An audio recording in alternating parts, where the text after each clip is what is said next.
Namaste. On behalf of Ahmedabad University, it gives me great pleasure to welcome all of you this evening to the second event of Dhun celebrating Kumar Gandharva. This is a year-long series of events that the Performing and Visual Arts Division of the School of Arts and Sciences of Ahmedabad University have put together to mark the centenary year of Pandit Kumar Gandharva. I'm delighted to welcome Dr. Keshav Chaitanya Kunte and Srimati Shruti Kunte, who will be assisting him. Welcome to the university. Dr. Kunte will be delivering a lecture demonstration this evening to cast light upon Kumarji's engagement with the traditionalism of Khayal. Khayal is traditional music in the sense that its practitioners are expected to carry forward and to reflect in their music the music and work of previous generations of musicians. It is carry forward the parampara in the real sense of the word. But what exactly constitutes tradition? That is a contested question, and every creative Khayaliya reflects upon this intensely. Kumarji very famously questioned Gharana loyalties that was quite intensely prevalent at that time. It's perhaps somewhat weakened today, but in the last century it was quite intense. Gharanas, as you would know, are schools of Khayal characterized by stylistic preferences, repertoire, and so on. Kumarji has, I just want to read something that Kumarji has said about this. And I have taken this from Kaljayi, a publication that was brought out a few years ago.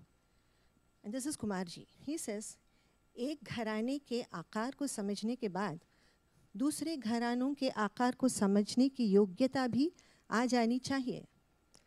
Krishna की मूर्ति का आनंद उठाना आ जाए तो शिव की मूर्ति का आनंद उठाना आ ही जाता है. अगर नहीं आता तो इसका अर्थ है मूर्ति कला समझ में नहीं आई.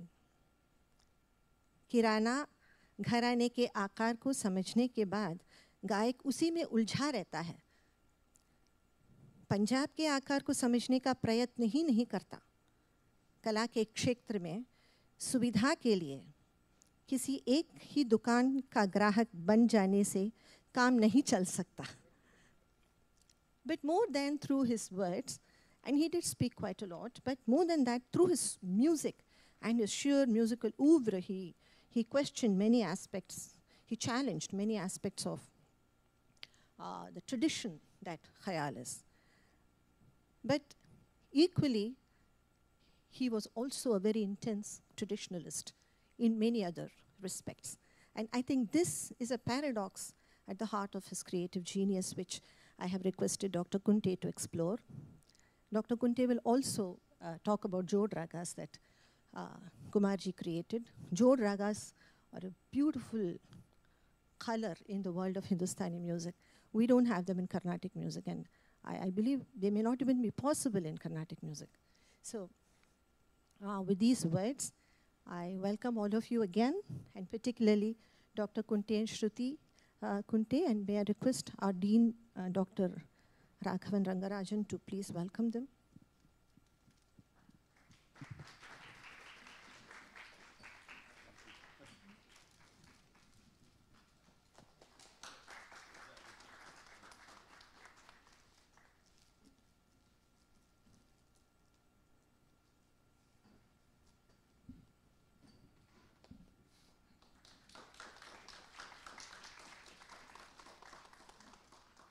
Raghu.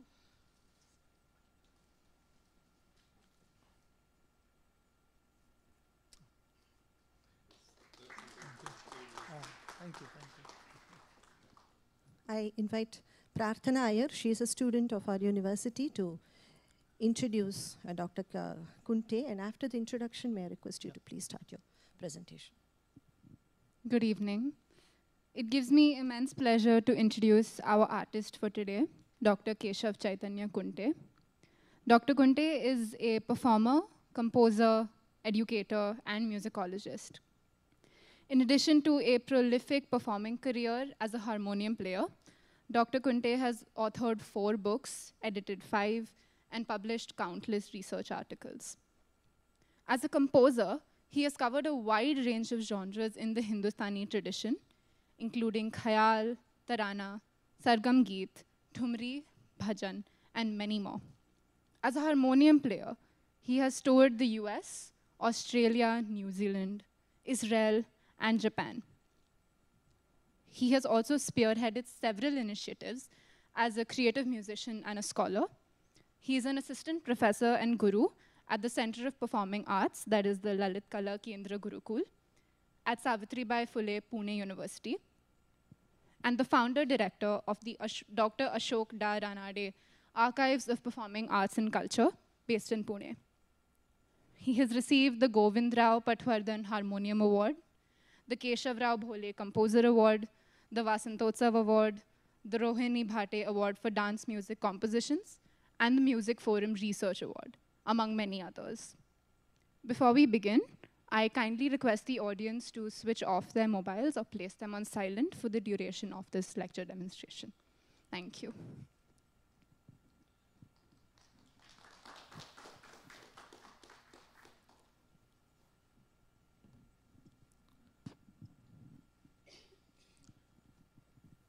Welcome you all in this evening, dedicated to Pandit Kumar Gandharva in this centenary celebration. And I firstly like to thank the department and especially Lakshmi ji for inviting me here and express and give an opportunity to express my views and observations about Kumar ji and his music. Before actually going to talk or discuss about Kumar ji's music, let us watch a small video which will tell us why he was called Kumar Gandharva and what kind of music he was making at the tender age of 10. So this video clip is in a public sector now available to everyone on YouTube, but still we will watch it and see how Kumar ji embodies the music. So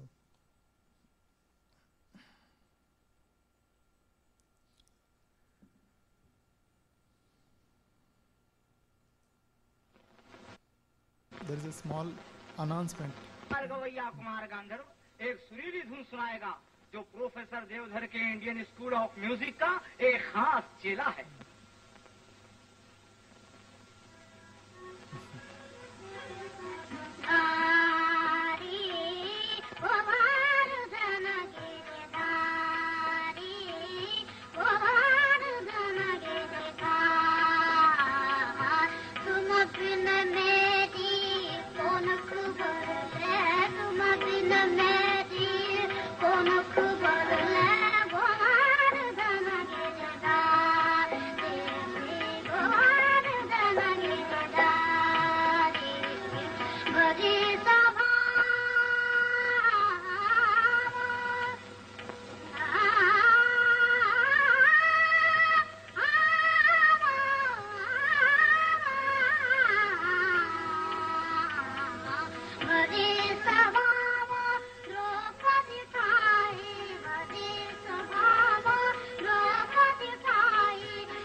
So this was a child prodigy, and at the age of 10, when he was in a way an uncarved stone, तालीम उनकी हुई नहीं थी, लेकिन जो नैसर्गिक प्रतिभा से गाना यहाँ से उपजा वो ये था. Of course, at this point he was learning with Professor B.R. Devdhar. He just started learning with Devdhar's master. And of course, later on, in next 15-20 years, he got, in a way, traditional and yet very modern kind of talim in Khayal with Professor B.R. Devdhar, and also several other artists in then Bombay, like Vilayat Hussain Khan Sahab, Anjani Malpekar, even Bade Ghulam Ali Khan Sahab, many such artists. But even before that, Kumarji was able to produce Gharana specific music with just copying it. जैसे कि हम जानते हैं कि फयाज खां साहब आगरा घराने के, वज़े बुआ या ओमकारनाथ ठाकुर ग्वालियर घराने के, या उस्ताद अब्दुल करीम खां साहब किराना घराने के, तो इन सभी स्टॉलवर्ड्स के ग्रामोफोन रिकॉर्ड्स सुनकर वो उनकी तरह ही हर एक घराने की गायकी के हूबहू आविष्कार करते थे.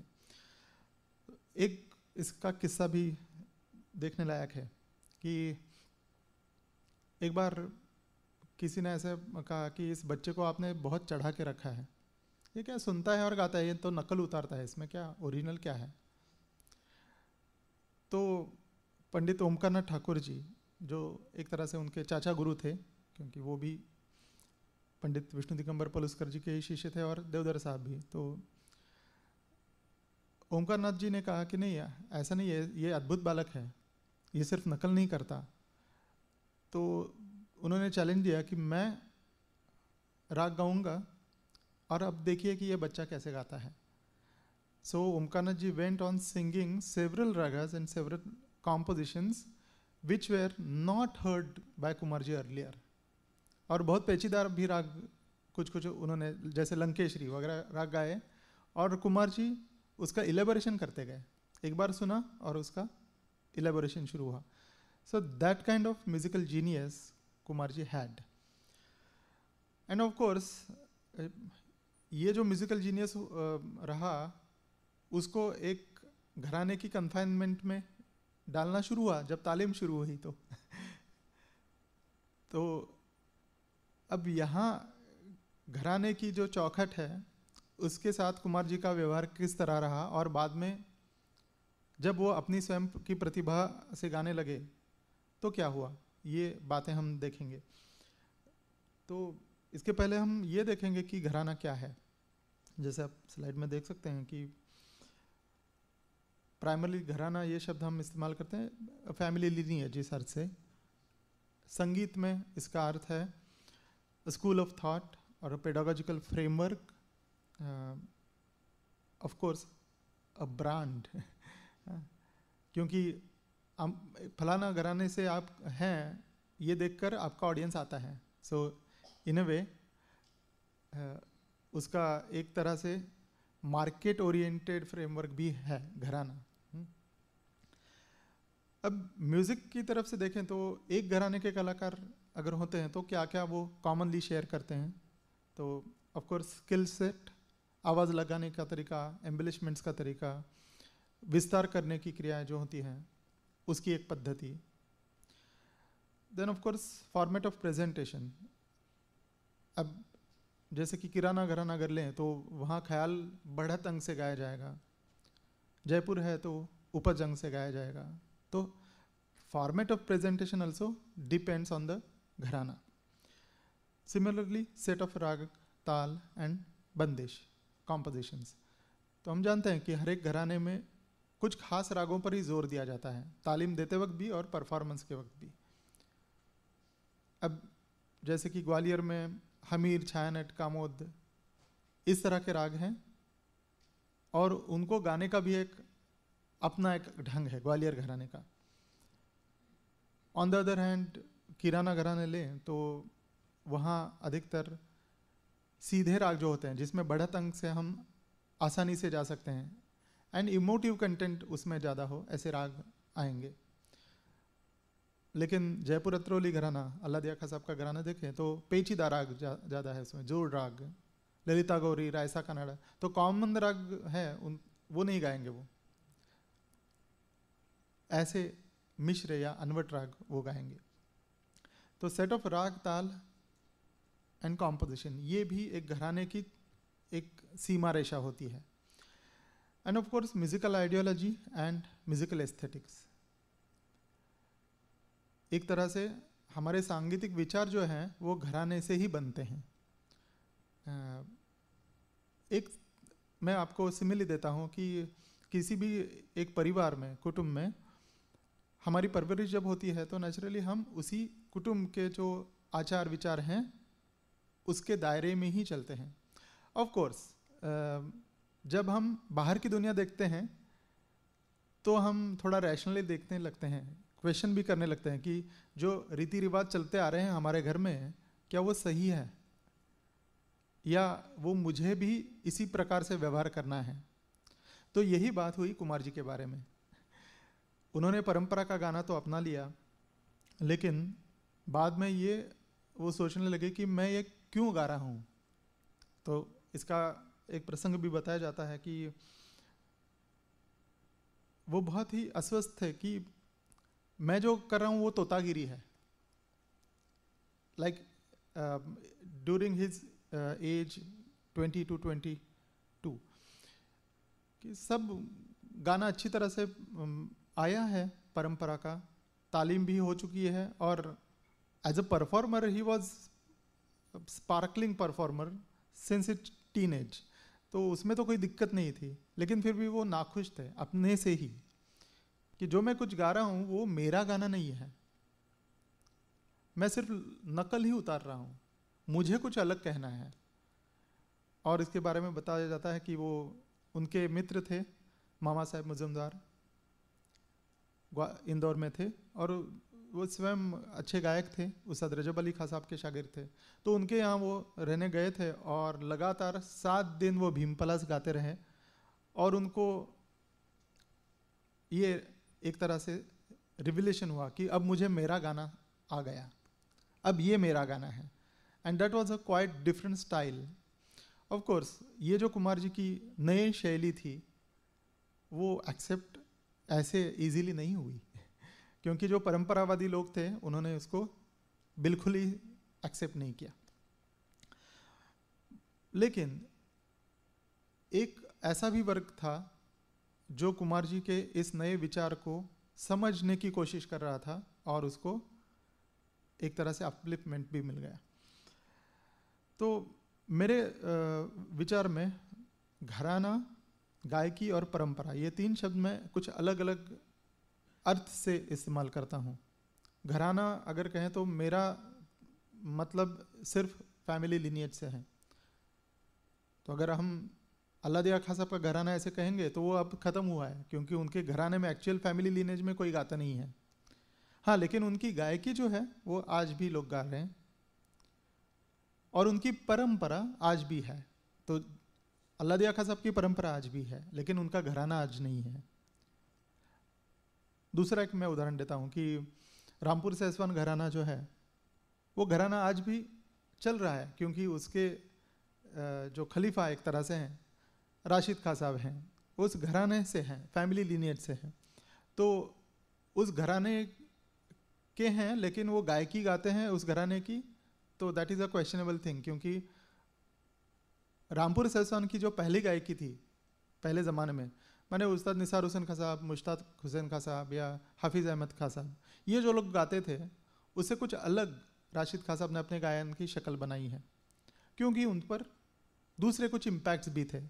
जैसे कि आमिर खां साहब का इम्पैक्ट है, कुछ थोड़े अंश तक भीमसेन जी का भी प्रभाव है।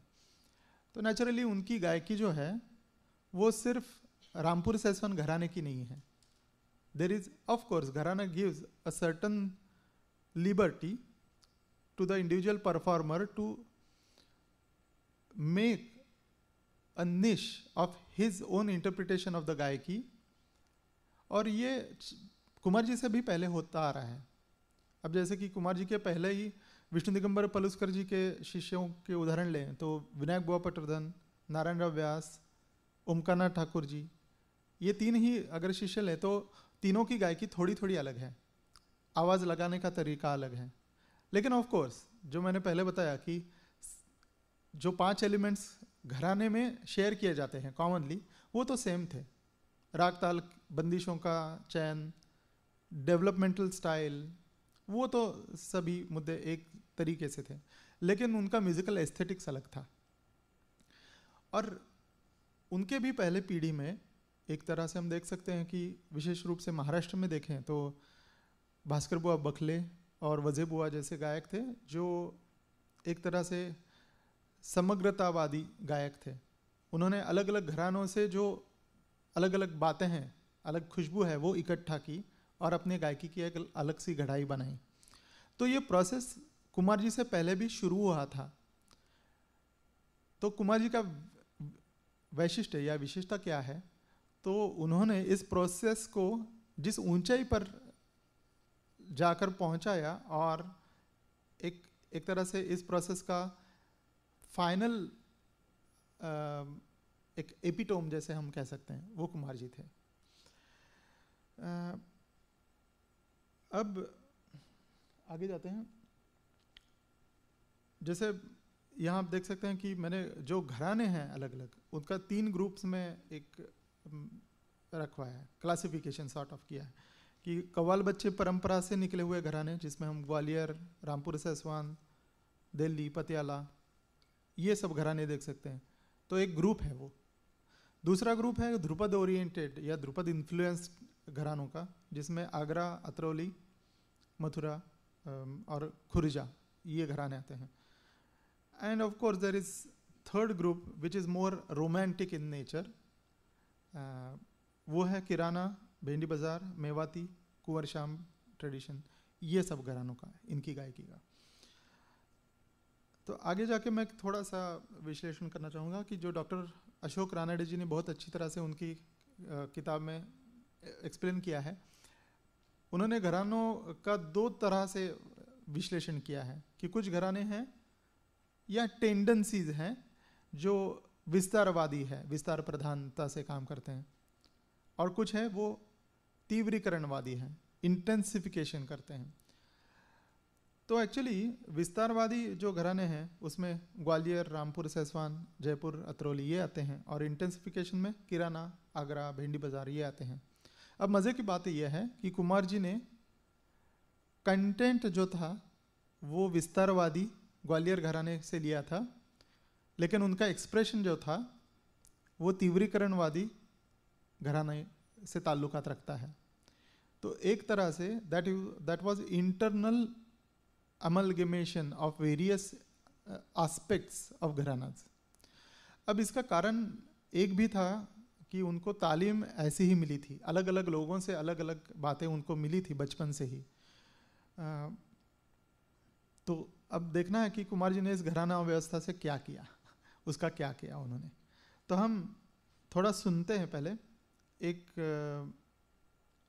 राग की बंदिश हम सुनेंगे। पहले पारंपरिक बंदिश है, श्री राग की बंदिश, तराने की बंदिश है, वो पहले सुनते हैं, फिर हम देखेंगे उसके बारे में।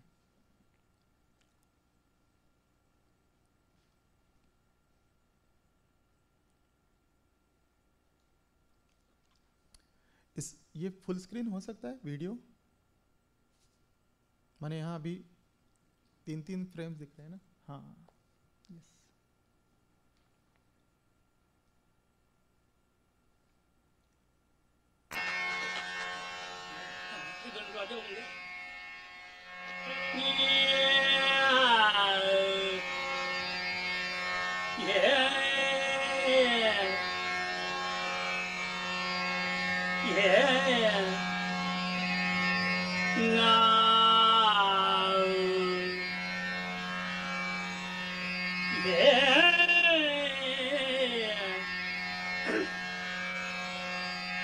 Ah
माफ़ कीजिए, मैंने बीच में रोक दिया।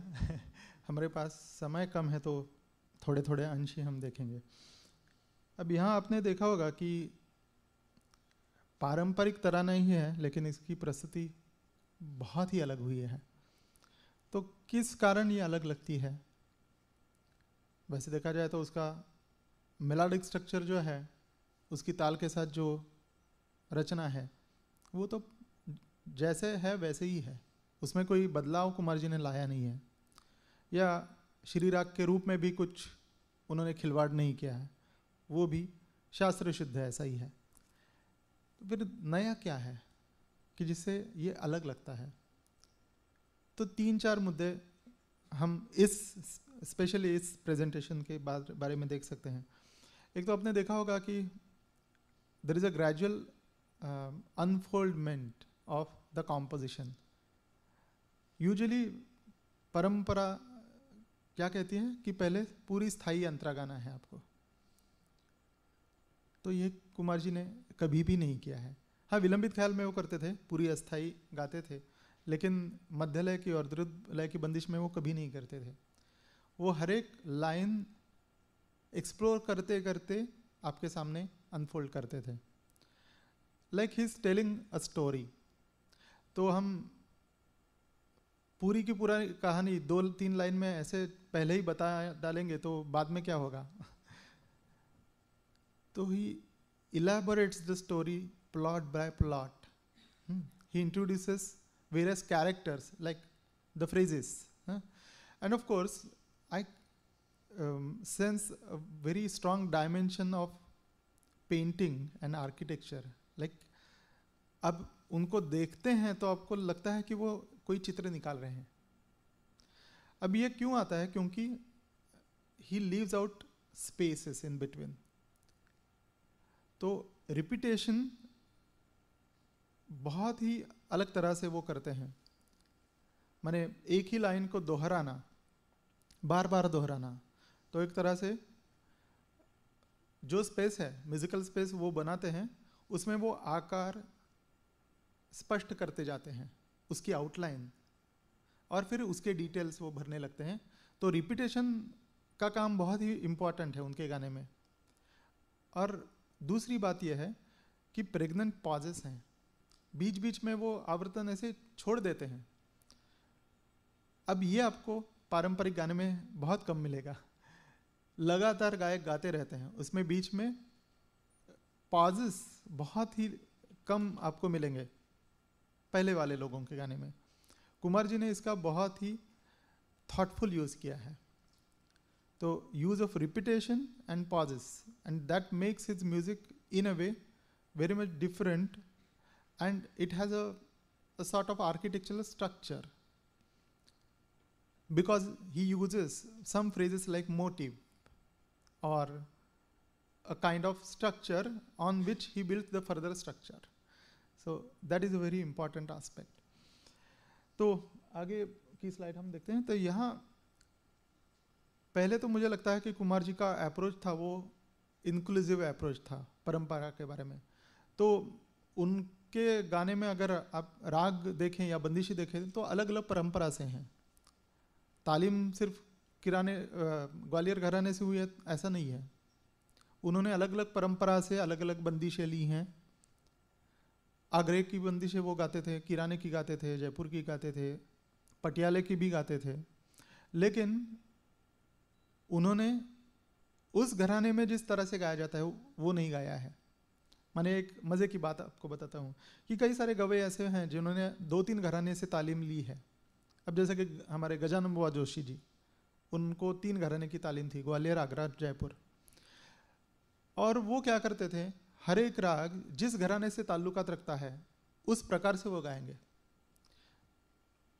माने अगर वो रायसा कनाडा गा रहे हैं तो जयपुर घराने की शैली से गाएंगे, या नट बिहाग गाएंगे तो आगरे की तरह से गाएंगे, छानेट गा रहे हैं तो ग्वालियर की तरह से गाएंगे। लेकिन कुमार जी का अप्रोच ये नहीं था। वो घराने की जो एक अपनी अपनी विशिष्ट गायकी है उसके तत्व जो थे उसका सार या निचोड़ लेकर उसको अपने एक रंग में ढाल देते थे, and that made his music in a way very different, and that's why in the initial stage it was not accepted, क्योंकि उस घराने के लोगों को लगता था कि ये हमारी बंदिश ऐसे क्यों गा रहे हैं, ये कुछ उल्टा पुल्टा ही करके गा रहे हैं। So that was not accepted easily. Of course later on जैसे कि कुमार जी की इस गायकी का मूल स्वरूप क्या है और उसके उनकी जो म्यूजिकल आइडियोलॉजी क्या है, वो लोगों को धीरे धीरे जब समझ में आई तब वो एक्सेप्टेंस भी बढ़ा। आगे हम जाते हैं। हाँ, identifying the traditional notions of राग फ्रेमवर्क। तो एक कई बार कहा जाता है कि कुमार जी ने रागों को कुछ अलग दृष्टि से देखा, प्रोफाइल से देखा वगैरह वगैरह। तो एक्चुअली मेरे ख्याल से ये कुमार जी की कुछ अलग से विशेषता नहीं थी। Actually that is primarily musical ideology of Gwalior घराना, क्योंकि जैसे ग्वालियर घराना में हर एक बंदिश में कुछ अलग राग का रूप है। अगर आप छायानेट लें तो नेवर की झनकार या सुग्रीव राम कृपा या तन मन धन सब उन परवारू, अलग अलग ख्याल हैं जिसमें छायानेट अलग अलग रूप से है, एक ही तरह से नहीं है। और घराने का कायदा क्या कहता है? बंदिश को देखकर गाओ। बंदिश में जिस तरह से राग रूप है या ताल की घड़ाई है, ठेके की घड़ाई है, उसके अनुसार ही आपको गाना है। तो आपका जो घिसा पिटा ढांचा है बढ़त का, वो हर एक बंदिश में नहीं चाहिए। And actually Kumar ji followed that principle of Gwalior gharana. And ऐसे मुद्दे आते हैं जब हमें लगता है कि अरे कुमार जी तो बहुत ही ट्रेडिशनलिस्ट थे क्योंकि उन्होंने ये परंपरागत तत्व जो था उसको ही उजागर किया है और लोग शायद वो भूल चुके थे बीच में। अब जैसे हम जानते हैं कि संगीत शिक्षा का जो एक अलग सा मोड भातखंडे और पलुस्कर जी ने लाया संस्थागत शिक्षा का, तो उसमें ऑफ कोर्स एक तरह से एक रेजिमेंटेशन हो गया। सब लोग हैं वो इसी प्रकार गाएंगे, इस तरह से होने लगा। तो कुमार जी का काम ये था कि उन्होंने परंपरा के जो मूल तत्व थे उनको ही साफ सुथरा करके और आर्टिस्टिक फ्लेयर जो उसका था वो आगे लाकर वो सामने रखा। तो अब हम एक क्लिप सुनेंगे, ऑडियो क्लिप है। ये वैसे देखा जाए तो दुर्लभ राग है, ज़्यादा हमें सुनाई नहीं मिलता, लेकिन ग्वालियर घराने का जोड़ राग है और बंदिश जो है वो पारंपरिक है।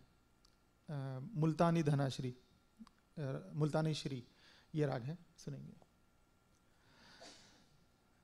तो विलंबित वो कैसे भरते हैं आवर्तन, वो देखिए।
सीधे सरप्राइज एलिमेंट कि मुल्तानी की छाया थी, अब इसमें एकदम श्री आ गया।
देखिए कि जोड़ राग जिस तरह से उन्होंने रखे हैं, primarily it is Multani and there is a tint of Shri in between. तो ये जोड़ रागों का भी एक रूप परंपरा ने ही दिया हुआ था, जिसको कुमार जी ने आगे लिया है। बाद में थोड़ा हम देखेंगे कि उन्होंने जो राग बनाए हैं जोड़ राग, तो उसमें यही विचार उन्होंने मोर सेटली डेवलप किया है। तो तीसरा मुद्दा है कि रीइंटरप्रेटिंग द ख्याल कॉम्पोजिशन। अब जैसे कि जो परंपरागत बंदिशें वो गाते थे, तो उसकी उनकी कहन अलग थी। तो उसका एक उदाहरण हम देखेंगे, नट कामुत की बंदिश नेवर बाजो, जो लगभग सभी घराने में गाई जाती है। बड़े गुलाम अली खां साहब भी गाते थे, केसर भाई केरकर जी, अलग अलग घराने में वो बंदिश गाई जाती है। कुछ लोग छायानट करके गाते हैं और जयपुर अतरौली के घराने में वो नट कामोद करके गाते हैं। अब यही बंदिश कुमार जी ने किस प्रकार गाई है वो देखेंगे।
देखिए, आप बड़े गुलाम अली खां साहब या केसर भाई से अगर ये बंदिश सुनते हैं, तो उसमें तान का प्रयोग उन्होंने बहुत अच्छी तरह से किया कि तान लेने के लिए ये बंदिश है शायद, लेकिन कुमार जी का अप्रोच बिल्कुल अलग है। वो कविता गा रहे हैं तान के लिए तान नहीं चल रही है, उसके तान कहने के लिए भी वो जो नेवर बजने की क्रिया है वो सामने ला रहे हैं। So in a way his music was more poetic in this sense. अब आगे और एक ये आता है कि इंस्टेड ऑफ घराना ब्रांडिंग, जैसे मैंने पहले कहा था कि घराना एक ब्रांड भी होता है, तो he created his individual brand. तो एक तरह से वो किसी घराने के लेवल पर अटक नहीं गए, अपनी उनकी गायकी थी। और मज़े की बात यह है कि वो गुरु की भूमिका में जब सिखाते थे लोगों को, उनके अलग अलग शिष्यों ने ये बार बार बताया है, मैंने मुकुल शिवपुत्र जी हो उनके बेटे, या वसुंधरा जी उनकी पत्नी जो उनकी शिष्या भी थी, ये सभी लोग, या मधुप मुदगल जी, सत्यशील देशपांडे जी, विजय सरदेशमुख जी, ये सभी ने बताया है कि कुमार जी कहते थे कि मेरा गाना मत गाओ, मेरे विचार को समझो और अपना गाना गाओ। तो एक तरह से यह है कि वो ब्रांडिंग के खिलाफ थे। मेरा ब्रांड मेरा है, तुम तुम्हारा ब्रांड बनाओ। तो ये एक अलग सा अप्रोच मुझे लगता है कि जो पहले घराने बाजी में नहीं था। एक तरह से पहले घराने जो हैं थे और आज भी हैं, वो मास स्केल प्रोडक्शन करते हैं कि एक ही गायकी की अलग अलग प्रोडक्ट्स। तो 10 शिष्य अगर होंगे एक ही घराने के, वो एक ही टाइप से गाने का एक तरह से नियम है कि उस प्रकार से ही गाना चाहिए। तो कुमार जी इसके खिलाफ थे, लेकिन अब ये लगता है कि वो ट्रेडिशन के खिलाफ है। तो ऐसे नहीं है। वो तालीम देते वक्त बहुत ही ट्रेडिशनल थे। ये सभी शिष्य उनके बताते हैं कि बंदिश जिस प्रकार परंपरा ने रखी है उसी प्रकार से वो गानी है, वहाँ कॉम्प्रोमाइज़ नहीं होगा। हाँ, उसका विस्तार अपनी सोच से होगा, लेकिन बंदिश का जो मूल रूप है वो जैसे परंपरा ने दिया है वैसा ही करना है। उसके साथ खिलवाड़ करने का अधिकार किसी भी कलाकार को नहीं है, ऐसा वो मानते थे। इवन ताल में जिस तरह से एक फ्रेज आती है या पॉजेस आते हैं, तो जैसे है उसी प्रकार करना, उस पर वो अड़े रहते थे। एक बार मुझे मधु जी ने बताया था कि भारत भवन में भोपाल में पंडित मल्लिकार्जुन मंसूर जी का गाना था, और उसके पहले दिन कुमार जी का गाना हुआ था, और वो सब लोग उस ज़माने में 2-3 दिन की कॉन्फ्रेंस हो तो इकट्ठा रहते थे, सुनते थे। आज के जैसा नहीं है। तो मंसूर जी का गाना सुनने के बाद वो जब वापस आए देवास, तो लगातार 1 हफ्ता सिर्फ मुखबंदी की तान ही रटवाल रहे थे सभी शिष्यों से, क्योंकि उन्होंने मंसूर जी से वो जो सुनी थी, तो उन्होंने कहा कि ये परंपरा का जो अच्छा एक स्किल सेट है मुखबंदी की तान, वो आना चाहिए, चलो करो। तो परंपरा के जो मूल्य हैं वो तो बरकरार रखने हैं, लेकिन उसकी प्रस्तुति हमारी अलग हो। तो दैट वाज कुमार जी कि ट्रेडिशन तो रखनी है क्योंकि उसमें मूल्य है, और ट्रेडिशन को नकारना है ऐसा नहीं है, उसका प्रेजेंटेशन अपना अपना होगा, लेकिन the principles will be of course of the tradition. तो आगे जाते हैं। कुमार जी के ये जो मैंने कहा कि इंडिविजुअल ब्रांड उन्होंने बनाया, तो naturally as a creative artist उन्होंने कई सारे नए पहलू सामने लाए। तो उसमें उन्होंने बनाई हुई बंदिशें या कॉम्पोजिशंस हैं, ख्याल की, तराने की, ठुमरी टप्पा की, इवन लोकगीतों को जिस तरह से उन्होंने पेश किया, दैट वाज इन अ वे नवसर्जन। अब जैसे हम देखते हैं कि फोक म्यूजिक गाया जाता है जिस प्रकार प्राकृतिक रूप से, तो उस तरह से तो उन्होंने गाया नहीं है, क्योंकि वो एक गवैया थे। तो एक गायक किस प्रकार लोकगीतों को देखेगा, वो देखकर उन्होंने गाया है। फिर ऑफ कोर्स सगुण और निर्गुण भजन, ये तो उनका एक महत्वपूर्ण भाग था। पारंपरिक रागों का मिश्रण करके उन्होंने कई सारे राग बनाए, धुनुगम राग बनाए, जो कि उनके, मैं कहता हूँ वो उनका रिसर्च थीसिस था। एंड डॉक्टर रानडे जी कहा करते थे कि कलाकार हम समझते उतने अनपढ़ नहीं होते, वो बहुत सारा इंटेलेक्चुअल वर्क करते हैं, लेकिन वो थीसिस इन परफॉर्मेंस होता है। तो कुमार जी के ये थीमेटिक कॉन्सर्ट्स या उनके धुनगम राग एक तरह से उनके थीसिस थे जो उन्होंने अभ्यास किया परंपरा का, लोक संगीत का, वो ही उन्होंने सामने रखा है। और ऑफ कोर्स अनफॉर्चुनेटली हमारे भारत में आज भी परफॉर्मिंग आर्ट में अगर आपको रिसर्च करना है या कुछ डॉक्टरल वर्क करना है तो आपको लिखा पढ़नी करनी पड़ेगी, यही बताया जाता है। क्योंकि बाकी के जो डिसिप्लिन्स हैं, साइंस है या बाकी के डिसिप्लिन्स हैं, उसका ही लादा गया है परफॉर्मिंग आर्ट पर। लेकिन एक्चुअली परफॉर्मिंग आर्ट में रिसर्च कुछ अलग तरह से भी हो सकता है और होना चाहिए। तो डॉक्टर आनंद जी कहा करते थे कि परफॉर्मेंस इन रिसर्च इस प्रकार से होना चाहिए। और वो उदाहरण देते थे कुमार जी का या वसंतराव जी का, जैसे उन्होंने नाट्य संगीताची वाटचाल ये परफॉर्मेंस दिया था, वो that was a research performance. तो इसी तरह से कुमार जी के ये थीमेटिक कॉन्सर्ट्स, गीत वर्षा, गीत हेमंत, त्रिवेणी, मालवा के लोक धुने, तो मालवा के लोक धुने it was a research project for many years. He invested many decades in learning, preserving the folk songs of Malwa, and then he presented them. So that performance was in a way a thesis in performance. तो ये कुमार जी का महत्वपूर्ण creative contribution देख सकते हैं हम। अब उनके जो राग हैं, नए राग जो उन्होंने बनाए, तो उसका लिस्ट आप देख सकते हैं। 14 राग यहाँ मैंने मेंशन किया है, जो कि मूलतः पारंपरिक रागों के मिश्रण से बनाए हैं या उसमें कुछ एक अलग सी दृष्टि है। अब ये दृष्टि क्या है? अब जैसे कि यहाँ आप देख सकते हैं चैती भूप, तो भूप में शुद्ध मध्यम का प्रयोग किया है। लेकिन अब मजे की बात है कि परंपरा में भी एक ऐसा स्वरूप है राग का, भूप का, जिसे कहा जाता है भूप नट, जो जयपुर अतरौली परंपरा में गाया जाता है। सभी लोग जयपुर घराने से गाते हैं वो। अब वहाँ क्या किया है, भूप राग का बेस है और उसमें पूर्वांग में नट मिलाया गया है और उसी तरह से मध्यम, शुद्ध मध्यम का प्रयोग हुआ है। तो एक तरह से it is a mixture of two ragas. हाँ, तो कुमार जी को ये विचार पसंद नहीं था कि आर्टिफिशियली दो रागों को ब्लेंड करना। तो उनका ये विचार था कि राग की एक भाव भूमि बननी चाहिए, एक इमोटिव कंटेंट होना चाहिए, और वो कुछ अलग सा फ्रेज या स्वर आएगा तो उसका कुछ कहना होना चाहिए। नहीं तो फिजूल 2 रागों को या 3 रागों को मिलाना, उससे क्या हासिल होगा? That will be just intellectual exercise, और म्यूजिक कोई एक्सरसाइज नहीं है। भाव की सर्जना होनी चाहिए, उसकी अभिव्यक्ति होनी चाहिए।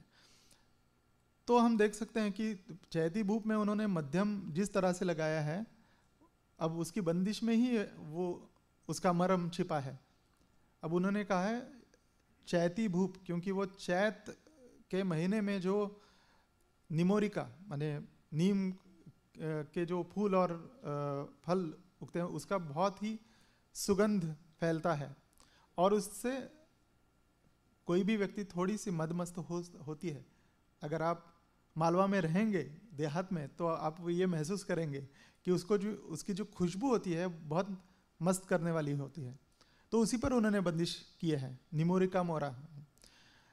और वो जो एक बोराना होता है, वो हाईलाइट करने के लिए वो मध्यम शुद्ध आया है वहाँ। So there is a poetic justice for that phrase. ऐसे ही जोड़ दिया है, ऐसा नहीं है। फिर शुद्ध श्याम में भी है, शुद्ध कल्याण और श्याम कल्याण दोनों रागों का मिलाप उसमें किया है। लेकिन यूजुअली हम देखते हैं कि जब जोड़ राग होते हैं तो क्या होता है, पूर्वांग में एक राग या उत्तरांग में एक राग या आरोह में एक राग, अवरोह में एक राग होता है। और तीसरा एक प्रकार होता है कि जो कॉमन पॉइंट्स होते हैं, कॉमन स्वर होते हैं राग में, तो वहाँ से राग बदलाया जाएगा। माने अगर हम हिंडोल बाहर लें तो उसमें वैसे देखा जाए तो शुद्ध दैवत और षड्ज यही 2 स्वर कॉमन है हिंडोल में और बाहर में, तो इन 2 स्वरों से राग बदला जाएगा। तो कुमार जी को इस तरह से आर्टिफिशियली राग मिक्स करना वो नहीं अच्छा लगता था। तब शुद्ध श्याम में भी उन्होंने एक ये किया है कि बेस जो है वो श्याम कल्याण का है, लेकिन जिस प्रकार उसमें शुद्ध कल्याण की फ्रेजेस आते हैं, अब वहाँ भी उनका बंदिश ओरिएंटेड राग फॉर्मेशन है। हम उसके 2-3 उदाहरण सुनेंगे, तब मैं थोड़ा और एक्सप्लेन करूँगा। हम आगे जाते हैं तो सुनेंगे 1-2-3। अब पहले बसंत सोनी सुनते हैं उनका। इसमें बसंत ही है, लेकिन बीच में एक फ्लैश आता है सोनी का। सुनते हैं पहले। थोड़ी गम्मत है, थोड़ी गम्मत। बनराई बनराई बनराई बनराई बनराई बोरायो बनराई बनराई बनराई बोरायो बनराई बनराई बनराई बोरायो भोला में हदरी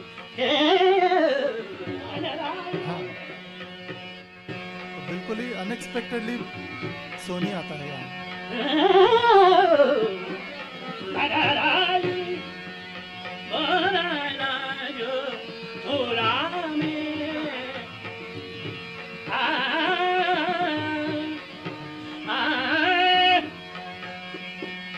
भोला में हसरी बनराई बनराई बन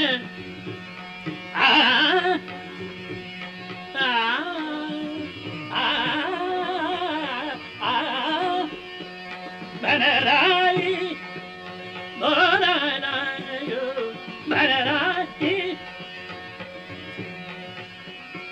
साजो बोरायो बोरायो बोरायो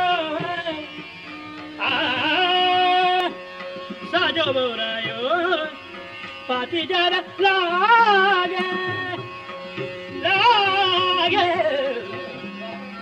साजो बोरायो पाती जरा लागे आजो बगा जो बई को करम हे बनराई।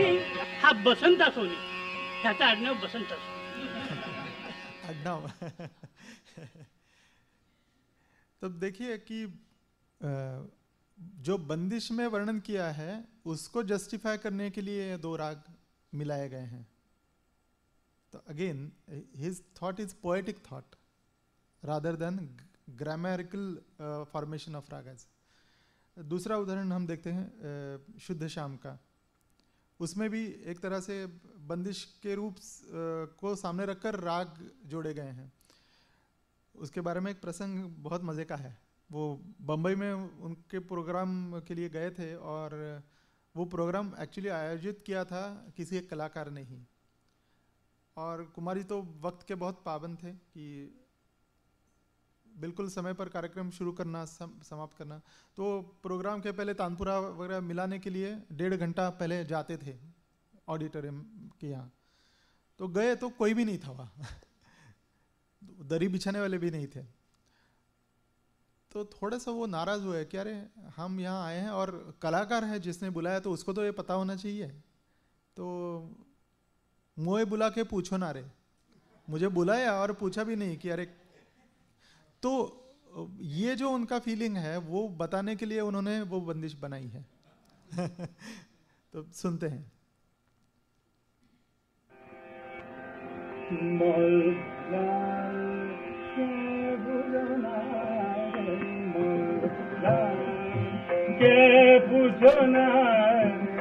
तो तकरार कर रहे हैं कि अरे मुझे पूछा ही नहीं यार, क्या कूड़ है। तो ये एग्रेशन नहीं है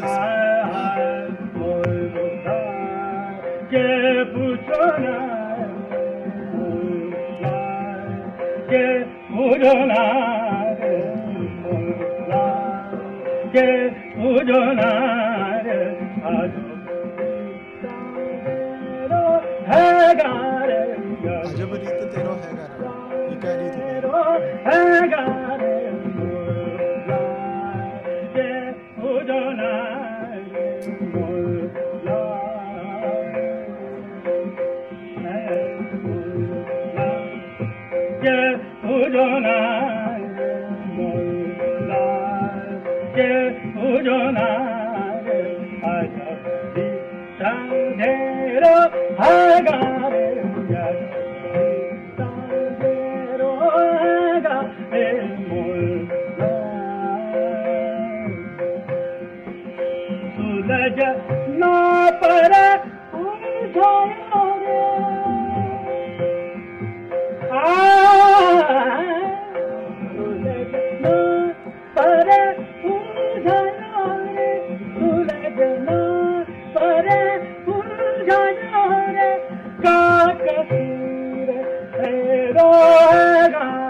अब इसी प्रकार उनका कामोदवंती भी है कि मूलतः कामोद राग का एक ही फ्रेज उन्होंने जय जयवंती में लाया है। तो जय जयवंती गाना है लेकिन उसमें कामोद का एक टिंट रखा है। अब वो भी बंदिश में ही छिपा हुआ है कि वो क्यों किया है। तो इन रागों के बारे में हम ऐसा नहीं कह सकते कि हाँ भैया इसका आरोह आरोह ये है, इस पर न्यास इस स्वर पर करना है, ऐसा उसका व्याकरणिक रूप नहीं होगा। वो राग समझने के लिए आपको उसकी भावभूमि ही समझनी पड़ेगी। You have to feel the emotive content, और वो बंदिश को देखकर ही होगा। तो एक तरह से मुझे लगता है कि this is a very traditional approach for ragas. और वो ट्रेडिशनल माने कितना ट्रेडिशनल है, हम जानते हैं कि भरत के नाट्य शास्त्र में जो जातियां बताई गई थी, और बाद में बृहद्देशी या संगीत रत्नाकर में भी उसका वर्णन जो आया है, विशेष रूप से बृहद्देशी में, तो वहाँ हमें पता चलता है जो जातियां थी वो सॉन्ग बेस्ड कॉम्पोजिशंस होते थे, माने मेलोडिक स्ट्रक्चर्स होते थे लेकिन वो बेस्ड ऑन सर्टेन सॉन्ग्स होते थे। तो उतना पुराना विचार है जो कुमार जी ने पुनरुज्जीवित किया था। अब थोड़ा सा कामोदवंती सुनते हैं तो आपको ये पता चलेगा कि किस तरह से जय जयवंती में ब्लेंड किया है कामोद का। थोड़ा ये तुम मान ले मां जरा, ये तुम मान ले मां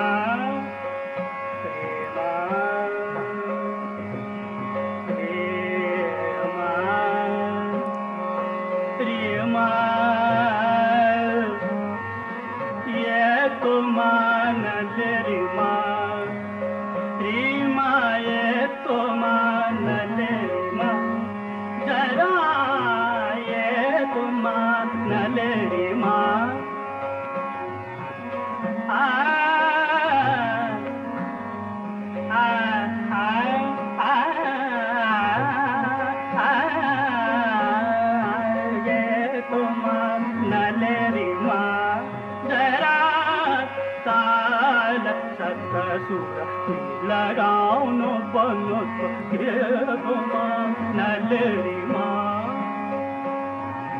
लाया समबांध ताल कर भूली जब, लाया समबांध ताल कर भूली जब, ताल कर भूली जब, लाया समबांध ताल कर भूली जब, पंचसूद सूर राग तब बनत ये तुम मां श्रीमा श्रीमा श्रीमा श्री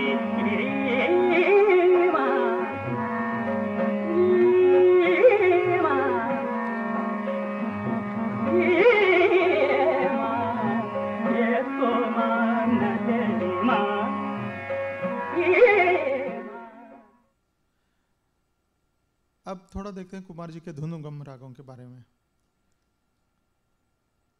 तो देखेंगे कि कुछ 11 राग उन्होंने बनाए हुए हैं, धुनुगम राग हैं। भवमत भैरव, बीहड़ भैरव, सहेली तोड़ी, ये मूलतः सुबह के राग हैं। फिर मद सूरजा दोपहर का है। अहिमोहिनी, संजारी, ये दोपहर और शाम के राग हैं। निंदियारी, मालवती, ये भी शाम और रात के राग हैं। फिर लगन गंधार, मघवा और राही, इन वे मिडनाइट के राग कह सकते हैं। अब ये धुनुगम राग हैं तो एग्जैक्टली क्या है? बहुत सारे लोग ये पूछते हैं कि क्या कुमार जी को मालवे में कुछ लोक धुनें मिली जिस पर उन्होंने कुछ संस्करण करके वो राग बनाए?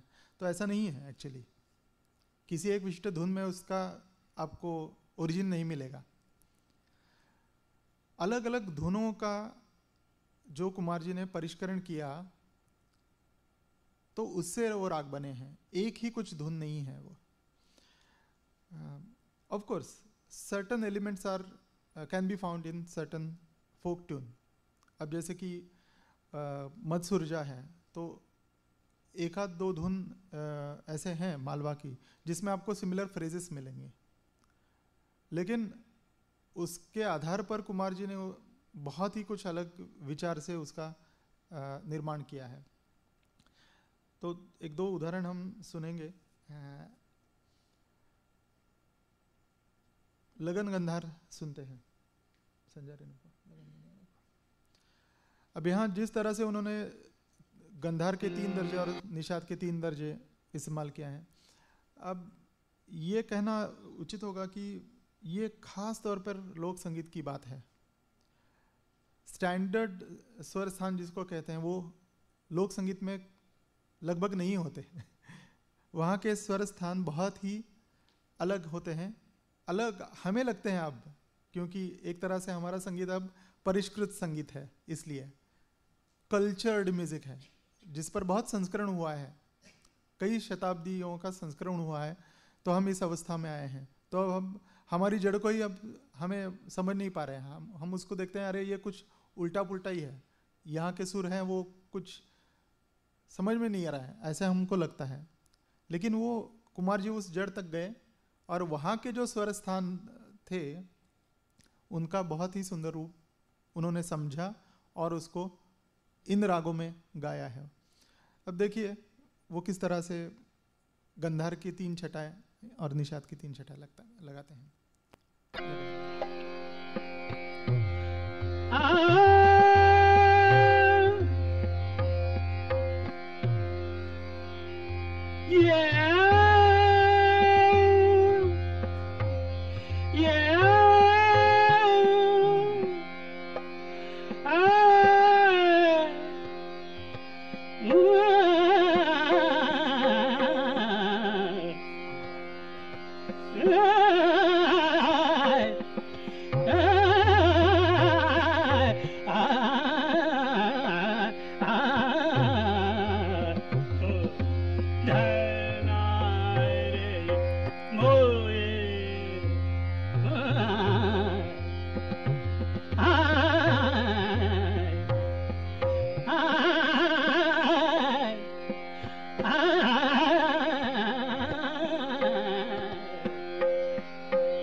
Mura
बाजेले मोरा जान झरुआ बाजेले मोरा जान झरुआ बाजेले मोरा जान झरुआ बाजेले मोरा जान झरुआ बाजेले मोरा जान झरुआ आऊ मैं कैसे पास प्यारे बाजेले मोरा जान। अब दोनों गम रागों से आगे जाएंगे तो कुछ ऐसे राग हैं कि जो कुमार जी ने अलग से इंटरप्रेट भी किया है।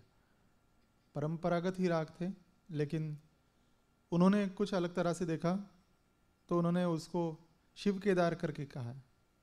केदार की उनकी अपनी सोच है, या उसी प्रकार भटियार तो उन्होंने शिव भटियार रखा है, क्योंकि उसमें कुछ फ्रेजेस हैं जो उन्होंने कुछ अलग रखे हैं। और specifically for his thematic concerts और some compositions of bhajan, he had in a way used traditional rag rupa with a different flair. तो ऐसे कुछ उदाहरण हैं जैसे छाया कल्याण, मिश्र कल्याण, सावन देसा, जलधर देसा। अब ये जलधर देसा बहुत ही इंटरेस्टिंग है क्योंकि इसमें जलधर, केदार और देश ऐसे दो राग मिश्रित किए हैं। या मालव बिहाग, छाया सिंधुरा। फिर कुछ राग ऐसे हैं माने घड़ाई है कुछ सुरों की, उसको राग भी नहीं कह सकते, तो उन्होंने उसके नाम भी अलग से दिए हैं। निर्गुणी भजन में स्पेशली उन्होंने कुछ राग रखे हैं। निर्गुणी मांड, निर्गुण ध्वनि, कोमल मांड, मिश्र छाया, मिश्र मोहिनी, कानड़ा छाया या शंकरा छायातीत। अब ये नाम ऐसे हैं क्योंकि वो एक धुन है, बस उसको राग का दर्जा नहीं दे सकते। अब धुन और राग में फर्क क्या होता है, ये भी एक बात मजे की है। एक्चुअली राग में धुन होती ही है, और वही तो बात कुमार जी ने सामने लाई है कि राग की धुन बनना, तो वो जो रिपीटेटिव एलिमेंट है वो किस लिए है। बार बार वही हम फ्रेज दोहराते हैं तो उसका एक नशा सा चढ़ जाता है। वो जो धुन लगना है, that element is he has taken from folk music. लोक धुनों से वो ही लिया है। और हर राग में, अब वो शास्त्रीय संगीत के राग भी हो तो उसमें वो धुन तत्व क्या है वो खोजने की वो कोशिश करते थे। तो इसलिए उन्होंने कई सारे ऐसे भी स्वर रचनाएं की हैं जिसमें धुन है लेकिन राग नहीं है। अब इसका मतलब क्या है, राग का फॉर्मेशन होने के लिए धुन से परे जाकर उसको कुछ हद तक पूर्ण सप्तक का एक रूप होना चाहिए, ये डिमांड है। धुन 3-4 सुर की भी हो सकती है, वो सिर्फ पूर्वांग में या उत्तरांग में भी हो सकती है, उसका पूरा सप्तक का रूप होने की आवश्यकता नहीं है, लेकिन राग के लिए वो आवश्यक है। एंड नेचुरली जब पूर्वांग उत्तरांग या पूर्ण सप्तक का एक उसको रूप आता है तो उसमें एक इंटरनल बैलेंस भी आना ज़रूरी होता है। अब इसलिए तो कुमार जी कुछ कुछ राग भी ऐसे जो हैं जिसमें संवाद उनको नहीं लगा, वो नहीं गाए उन्होंने। अब जैसे कि कलावती या चारुकेशी इस टाइप के राग उनको पसंद ही नहीं थे, वो कहते थे इसमें संवाद ही नहीं है। अब कलावती देखे तो सागापा है पूर्वांग में और उत्तरांग में पदनिसा है, तो कहते हैं ये पूर्वांग तो उसका लंगड़ा हो गया या अभोगी। तो सारे गामा पूर्वांग में है लेकिन उत्तरांग में सिर्फ मधसा है, 3 ही सुर है, तो उसमें संवाद नहीं है। तो ऐसे राग भी उनको पसंद नहीं थे, वो गाए नहीं ऐसे राग, क्योंकि उनकी मान्यता अब ये ही थी कि धुन से ही राग बने हैं। अब जैसे लोक संगीत में 3 या 4 सुर की धुन होती है तो उसका ही जवाब पूर्वांग या उत्तरांग में देकर पूर्ण राग का रूप होता है। तो पूर्ण संवाद तत्व से ही राग बनते हैं, बनने चाहिए, ये उनका मत था। तो उन्होंने जो राग बनाए हैं वो उसी प्रकार से है। अब जहां उनको पूर्ण रूप सप्तक का देकर बनाने की जरूरत नहीं महसूस हुई, या किसी एक बेसिक राग के फ्रेमवर्क में दूसरे राग का माने एक धुन का आरोपण करना है, तब उन्होंने उसको राग कह के नहीं गाया। अभी ये जो मैंने अभी उदाहरण बताया है, ये सभी इस प्रकार के हैं।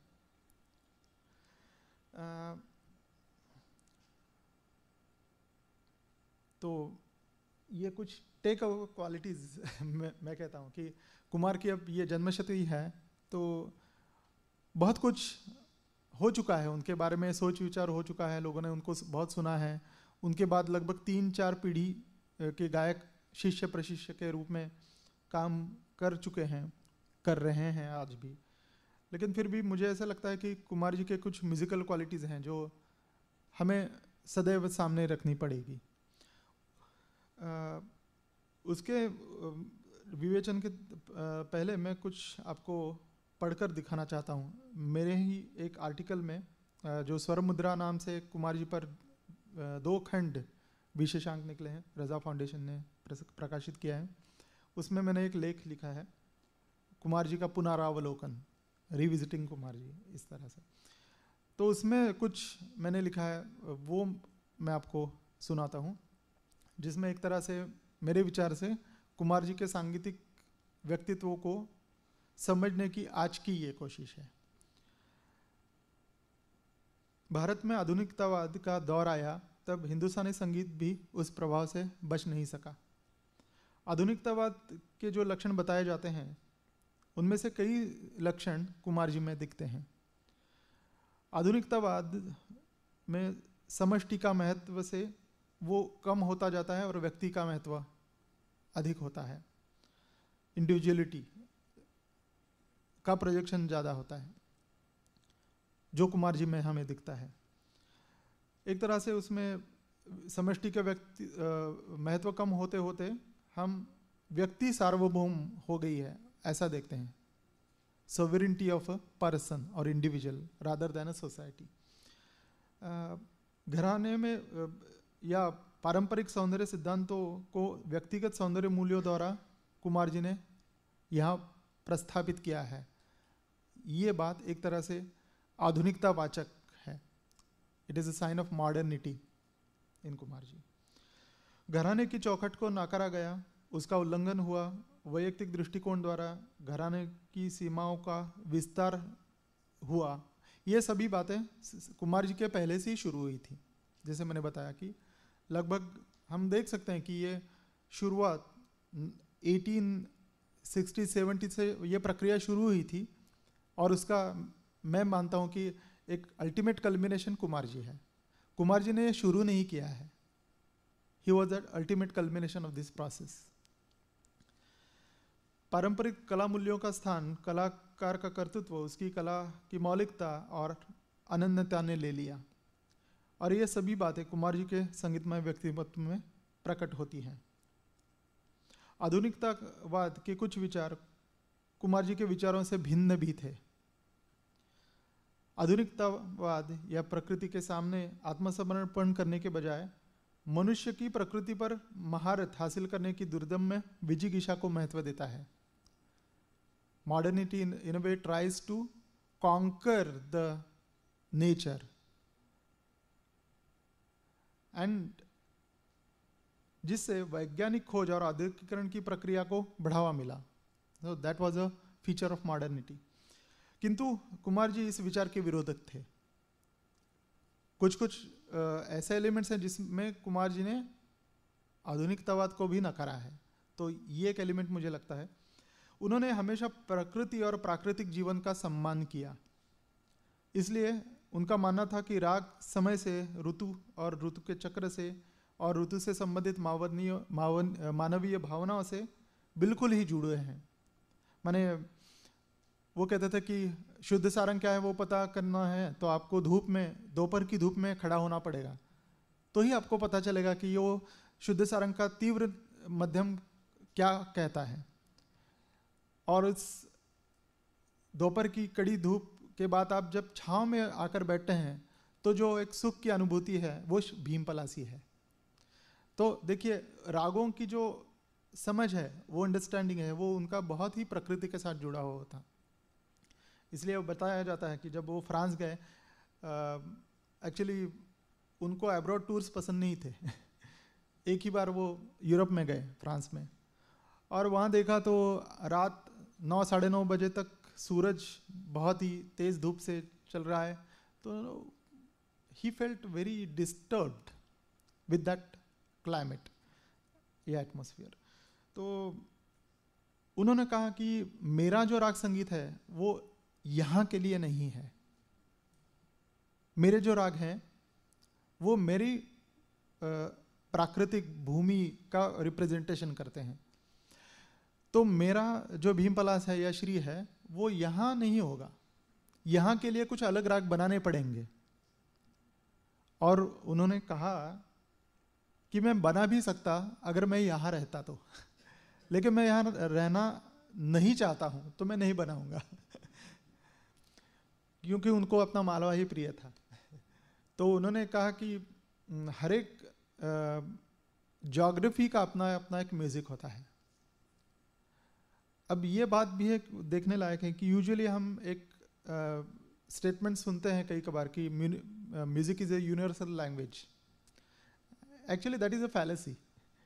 यूनिवर्सल लैंग्वेज नहीं है music. Actually music is a cultural language.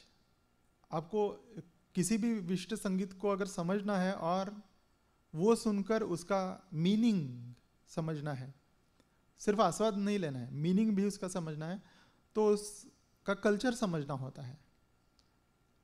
अब जैसे कि चाइनीज़ म्यूज़िक या अफ्रीकन म्यूज़िक आप सुनेंगे तो आपको वो कुछ अजीब लगेगा, क्योंकि आपको वहाँ की संस्कृति पता नहीं है। वहाँ का कल्चर जब आपको पता होगा तभी आप उसका आनंद ले सकते हो। अब यही धारणा कुमार जी की थी, और इसलिए वो कहते थे कि हर एक देश और काल का अपना अपना संगीत होता है। और इसीलिए उनकी बंदिशें भी बहुत ही प्राकृतिक जीवन के साथ जुड़ी हुई थी। Maximum of his compositions in a way display the nature and various shades of the seasonal cycles that he experienced in Malwa. और एक बात है, आधुनिकतावाद ने धर्म के गढ़ को एक चुनौती दे दी, धर्म को नाकरा और उसकी जगह तर्कवाद ने या विवेकवाद ने ली, रैशनैलिटी ने ली। पूर्व आधुनिक काल में कला को धर्म के वाहक के रूप में ही देखा जाता था। आधुनिक काल में उसका स्थान कला को धर्म के पहलू से अलग करके कला मानवीय भावनाओं की अभिव्यक्ति का माध्यम बन गई। कुमार जी ने अपनी कला में इन दोनों को एक रूप करने की कोशिश की। माने संगीत एक इंडिविजुअल एक्सप्रेशन भी है, and that is also a spiritual experience or expression, not religious experience but spiritual experience। वे संगीत को अभिव्यक्ति का साधन तो मानते थे, और उन्होंने भारतीय संगीत का धर्म के साथ मूलभूत संबंध भी बनाए रखा। एक और वह ख्याल गायन में अपनी भावों को अभिव्यक्त करते थे, तो दूसरी ओर संतों की सगुण और निर्गुण भजन की रचनाएं गाकर एक तरह से अपनी धर्मपरायणता भी दिखाते थे। लेकिन कुमार जी की धर्मपरायणता पारंपरिक रूढ़िवादिता नहीं थी, और इसीलिए उनको कबीर जी पसंद थे। उन्होंने सूरदास भी गाए, तुलसीदास भी गाए, मीरा बाई के भी पद गाए, लेकिन उनको सबसे प्रिय थे कबीर जी, क्योंकि वो रूढ़िवादी नहीं थे। एक तरह से जो विवेकवाद उन्होंने कबीर जी के पदों में देखा और उसको अपने गायन में प्रोजेक्ट किया, दैट वाज मॉडर्निटी। और इसीलिए मुझे ऐसा लगता है कि पारंपरिक संगीत और कुमार जी के संगीत का अध्ययन मैंने कई साल किया है, पिछले लगभग 30 साल मैं करता रहा हूँ, और इस निष्कर्ष तक मैं पहुँचा हूँ कि कुमार जी का संगीत विद्रोह या क्रांति नहीं था, जैसे कि यूजुअली कहा जाता है कि ही वॉज अ म्यूजिकल रिबेल। तो ऐसे मुझे नहीं लगता, लेकिन मुझे लगता है कि उन्होंने विस्मृत तत्वों को पुनरुज्जीवित किया। ही in a way enlightened the forgotten fundamentals of art music, Hindustani art music. Kumar ji ने जिस तरह परंपरा को समझा, उस पर पुनर्विचार किया और परंपरा के सौंदर्य को उजागर किया, शायद किसी अन्य कलाकार ने किया है. और इसीलिए इनका, कुमार जी का और उनके संगीत का एक अलग सा महत्व आज भी, उनके जन्म शताब्दी में भी उतना ही रिलेवेंट लगता है. तो ये जो टेक अवेज में कह रहा था कि ही वॉज अ परफेक्शनिस्ट, हर एक बात में बिल्कुल सुर हो, लय हो. अब जैसे कि परफेक्शन के उनके कई सारे किस्से हैं कि एक तरह से वो जब टप्पा पर काम कर रहे थे, ठुमरी टप्पा तराना इस महफिल के लिए, थीमेटिक कॉन्सर्ट के लिए, तो उन्होंने पलुस्कर जी की किताब देखी टप्पे की, जो उनकी पहली वाली लिपि जो थी, 3 माले की लिपि थी. That was quite different script than the usual Paluskar script. तो उन्होंने कानपुर से शंकरराव बोडस जी को, माने वीणा सहस्रबुद्धे और काशीनाथ बोडस जी के पिताजी, जो खुद पलुस्कर जी के शिष्य थे, उनको देवास बुलाया. पूरा 1 महीना वो रहे वहाँ और कुमार जी ने उनसे वो पूरी स्क्रिप्ट पहचान की, समझ ली और उसका भातखंडे स्क्रिप्ट में वो ट्रांसलेट किया और उसके उन्होंने हर एक टप्पे की बंदिश बिठाई, शंकरराव जी को वो गाकर बताई और कहा कि अब आप अप्रूव कीजिए कि मैं जो गा रहा हूँ वो इस नोटेशन में है, वैसा ही है. और जब तक शंकरराव जी का समाधान नहीं हुआ, उन्होंने उनको अपने पास रखकर हर एक बंदिश पर घंटों रियाज किया. So in this sense he was a very perfectionist musician. And of course there was no compromise in his musical values. In that way he was a real art musician. माने लोगों को खुश करना है इसलिए वो गाते नहीं थे, वो फरमाइश भी नहीं लेते थे. उनका कहना था कि मैंने पूरा सोच विचार करके मेरे पूरे महफिल का एक डिज़ाइन बनाया है, वो आप सुनो. सो इन डिमांड उनको पसंद नहीं था. अब जैसे कि हम कहते हैं ना कि आर्किटेक्ट का भी अपना एक विचार होता है, वो बिल्डिंग कैसे बनाएगा. आप अगर उसमें बताते हो कि नहीं नहीं ये ऐसा नहीं चाहिए मुझको, ये एक सीढ़ी ऐसी कर दो, तो कहेगा तुम चुप बैठो, मेरा डिज़ाइन है, उसमें कुछ एक इंटरनल लॉजिक है, वो पहले समझ लो. तो उसी प्रकार उनका था कि मेरी महफिल में क्या और किस प्रकार में गाऊं, वो पहले अब तुम देख लो. तो there was no compromise about music. Of course honest to artistic responsibility. अब जैसे कि कुमार जी शायद उनकी पीढ़ी के एक ही गायक होंगे कि जिनके पास अपने खुद के स्वर के लिए ट्यून की गई हारमोनियम थी, तबले की जोड़ी थी जो हर 6 महीने के बाद वो मरम्मत करवा के एकदम कंडीशन में रखते थे. तानपुरे के लिए बर्थ रिजर्व करते थे. उस ज़माने में वो तानपुरे लेकर ही जाते थे प्रोग्राम्स के लिए थे. तो रेलवे में पूरा एक बोगी वो रिजर्व करते थे जिसमें तानपुरे के लिए अलग बर्थ होते थे, क्योंकि वो इतना तानपुरे पर प्यार करते थे. और हर 10 साल के बाद वो तानपुरे की नई जोड़ी मीरत से मंगवाते थे. तो एक बार उनको पूछा कि अरे ये तानपुरे तो अच्छे हैं, वो आपने क्यों नए मंगवाए. तो उन्होंने कहा कि ये तानपुरे तो बजते रहेंगे.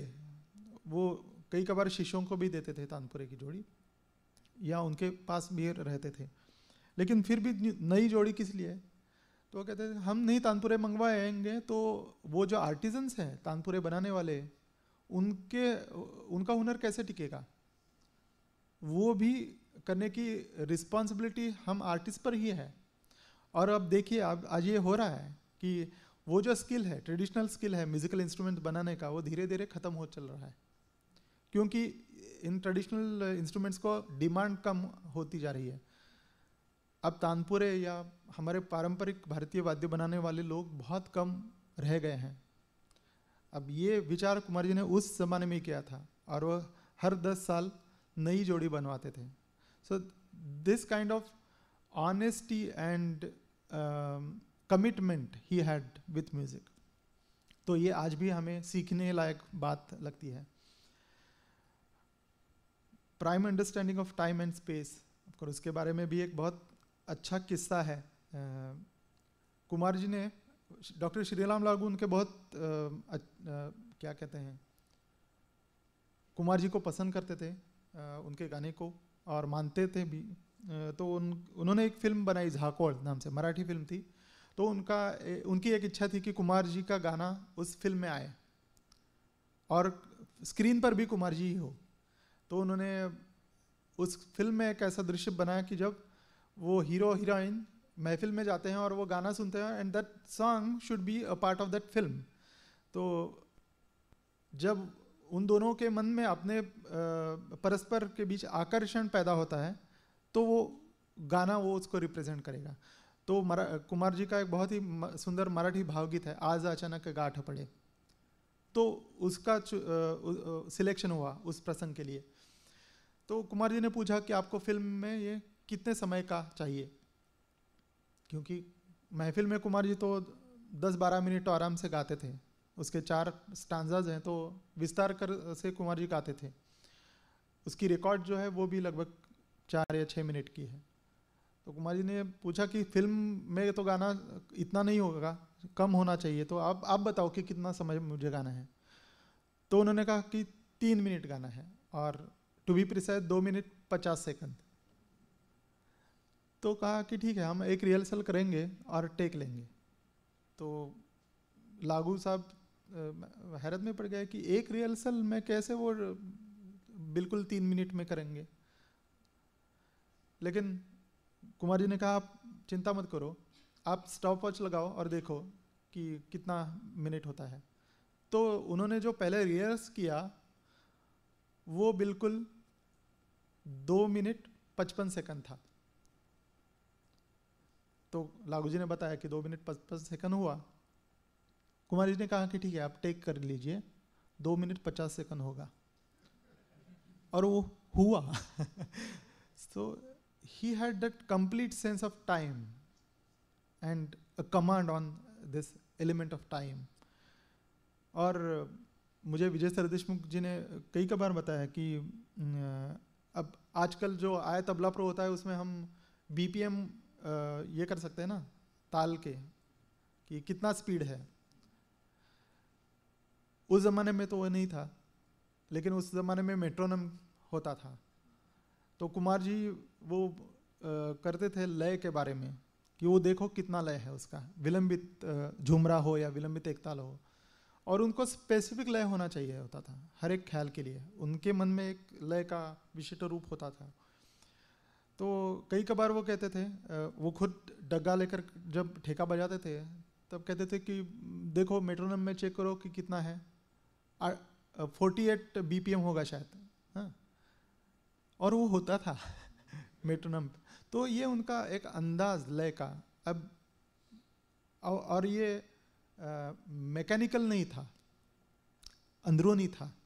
तो मुझे लगता है कि that perfect sense of time and space is a very important value that we should inculcate in ourselves today. जैसे मैंने बताया वो रिसर्चर परफॉर्मर थे। और भी एक बात है, प्लान्ड स्पॉन्टेनिटी। अब उनका गाना जैसे लगता है एक स्प्लैश है, नया नया पनप रहा है और वो बाहर आ रहा है, लेकिन actually in a way his spontaneity was crafted, क्योंकि वो कहीं परफॉर्मेंस करना है तो उसके लगभग 1.5-2 महीने पहले से उनका चिंतन शुरू होता था कि मैं क्या गाऊंगा, कैसे गाऊंगा, इसमें किस प्रकार होगा। मैंने वो रिहर्स नहीं होता था, रिहर्सल करके वो जो प्लान्ड एक स्टेलनेस आता है वो नहीं होता था, लेकिन विचार के स्तर पर एक तरह से उसका प्लानिंग होता था और एग्जीक्यूशन बहुत स्पॉन्टेनियस होता था। तो एक तरह से प्लानिंग एंड स्पॉन्टेनिटी वो दोनों ही वो हाथ में हाथ लेकर उनके गाने में चलते थे। And of course clarity in aesthetic understanding. तो मुझे लगता है कि ये 8 मुद्दे ऐसे हैं कि जो कुमार जी के बहुत ही इम्पॉर्टेंट हैं और आज भी हमें महत्व के लगते हैं। तो यहाँ हम रुकते हैं, काफ़ी समय हुआ है, और अंतिम एक हम उनकी रचना देखेंगे और ख़त्म करेंगे, ठीक है। कुमार जी ने गाया हुआ भैरवी में निर्गुणी भजन वो सुनेंगे, थोड़ा देखेंगे।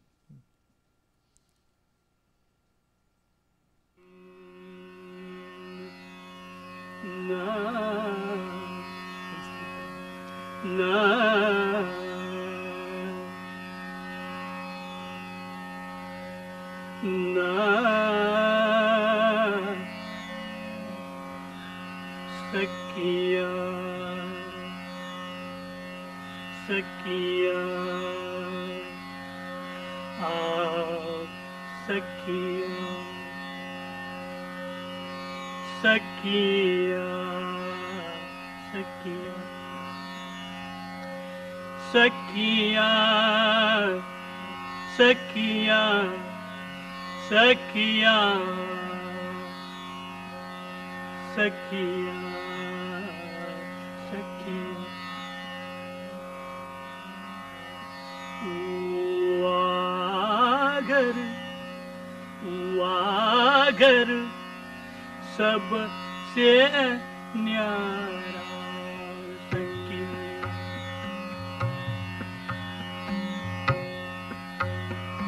सखिया सखिया सखिया सखिया सखिया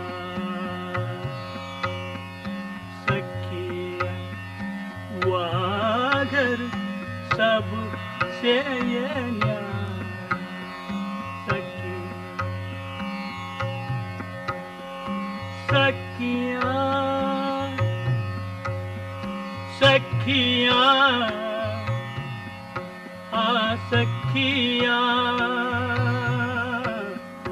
सखिया सखिया सखिया सखिया सखिया भागर सबसे न्यारा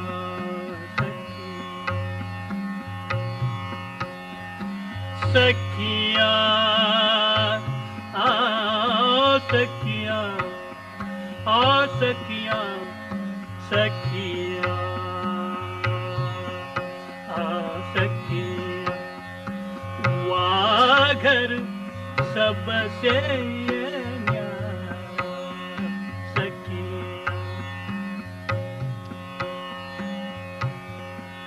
जहाँ पुराण जहाँ पुराण पुरुष हमारा सखिया जहाँ पुराण जहाँ पुराण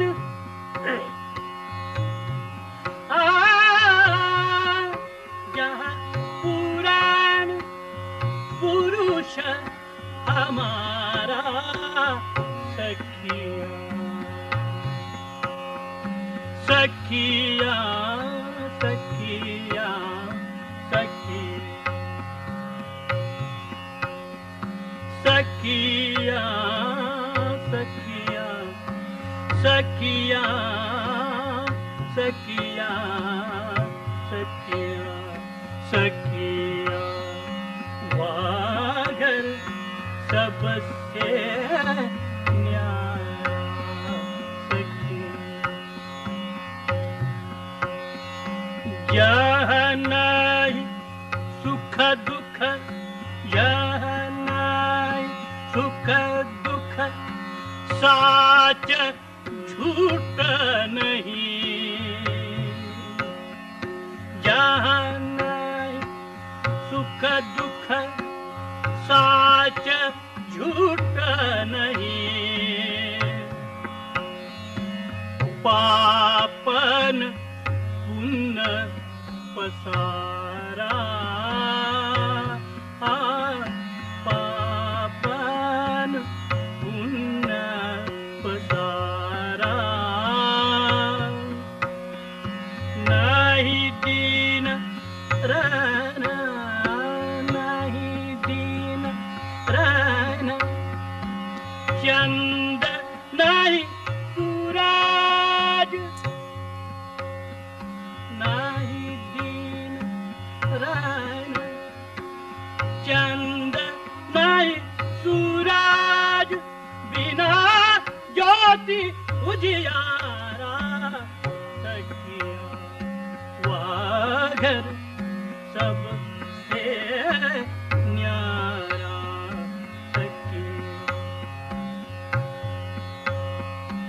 सखिया। धन्यवाद।